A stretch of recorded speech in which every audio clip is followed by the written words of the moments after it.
I don't think Charles Oliveira should fight Islam Makhachev next at UFC 294 in Abu Dhabi, and I'm going to explain why in today's video, and it's got absolutely nothing to do with merit. Charles Oliveira put on an A-plus performance over Beneil Dariush at UFC 289, taking him out in the very first round via TKO.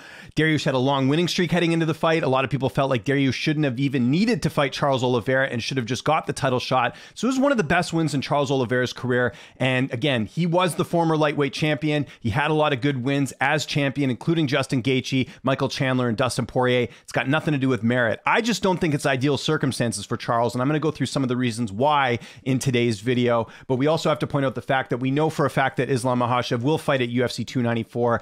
That's a big, spot for the UFC as far as hosting events in Abu Dhabi. I did another video on this, kind of explaining why, and just the fact that he's going to have the Muslim fan base on his side. There's a lot of things that play into having Islam on that card. That fight's going to be taking place in October, and I know that's plenty of time between this fight, which just took place in June, and October, but I still think this is a fight that you want some time to build up. And I also think that for Charles, it's not exactly the best circumstances. I went back and looked at some of the media day stuff with Charles Oliveira at UFC 280. We're not going to play the audio here, but look at him here. He looks stressed out. There was a lot going into that first fight, a lot of back and forth. Remember the podcast he did where he spoke about how he felt like he was being disrespected by Islam Makhachev and his fans, and then he had his manager coming after him.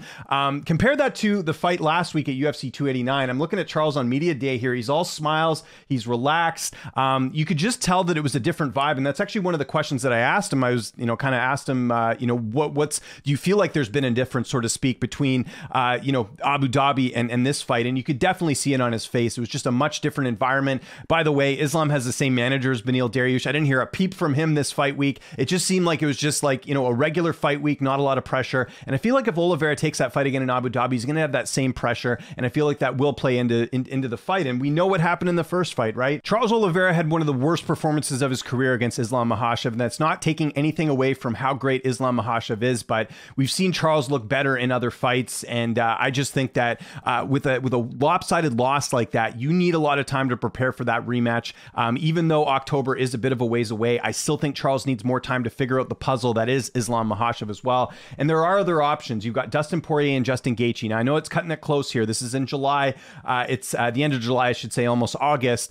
There is a chance with these two styles, there's going to be some damage taken in this fight, and they may not be ready to fight Islam in Abu Dhabi in October. There's that for sure. You've also got Alex Volkanovski and Yair Rodriguez. If Volkanovski wins that fight, it's the beginning of July. I think there's an opportunity for him to go and fight Islam in Abu Dhabi, and I think Volk doesn't really have much leverage here because Islam had to fight Volkanovski in Australia, so this is kind of like returning the favor here. So that's an option too. So there are a few options here for Islam to fight in Abu Dhabi. I would like to see Charles Oliveira take some time off and really figure out the puzzle that is Islam Makhachev. I don't think there's any rush to take another fight. I know fighters want to keep active, and I don't think it's going to be a situation either where the UFC is going to force Charles to fight. Here, check out this post-fight comment here from Dana White talking about Charles Oliveira and just how much he likes him. I don't think it's going to be a situation where Dana's going to force his hand, kind of like they did with Bilal Muhammad and Gilbert Burns filling up a spot on a card here. Just listen to Dana. Well, it's like we were just talking about. I mean, if you look what the guy has done since 2016, he's completely turned his career around. He's one of the nicest human beings in the world. He's fun to watch fight. He finishes. He goes for, if he'll like, stand. Does this sound like someone that the UFC is going to force to fight Islam at UFC 294? Like, I don't think he needs to. And here's the other thing, and I might get some flack for it as well, but even if Charles wanted to take another fight in between fighting Islam again, I'm not totally against that because I really do think he beats most fighters in the 155-pound weight class. I just think you're taking a big risk here, having Charles fight Islam so soon, a year after their first fight. And again, it was a one-sided fight in that one where Islam dominated every facet of the fight here. I think if you're Oliveira, you got to be really careful here, because what you don't want to have happen here is what's happening right now with Max Holloway, where he's lost 3 times to the current featherweight champion Alex Volkanovski.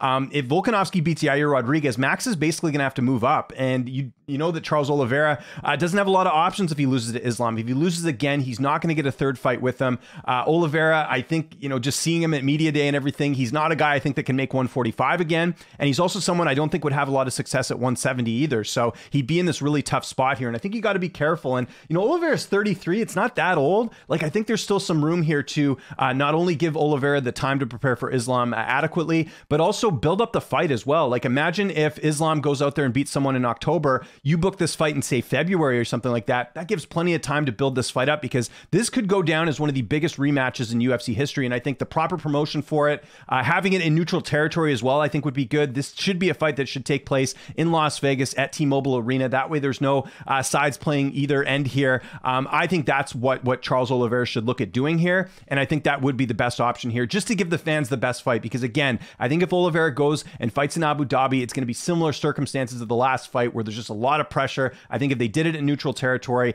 and it's the type of fight that, you know, Oliveira had enough time to prepare for, I think you're going to see a better result for everyone. So I don't know what you guys think in the comment section below. Do you agree? Do you disagree? I just don't think there's a rush here to give Charles Oliveira that rematch right away. Again, you get that risk of him being stuck in limbo, and I just think it's a bad idea for everyone here. So again, let me know what you think. We'll talk in the comments. I'm James Lynch. I'll see you guys soon, and thanks so much for watching.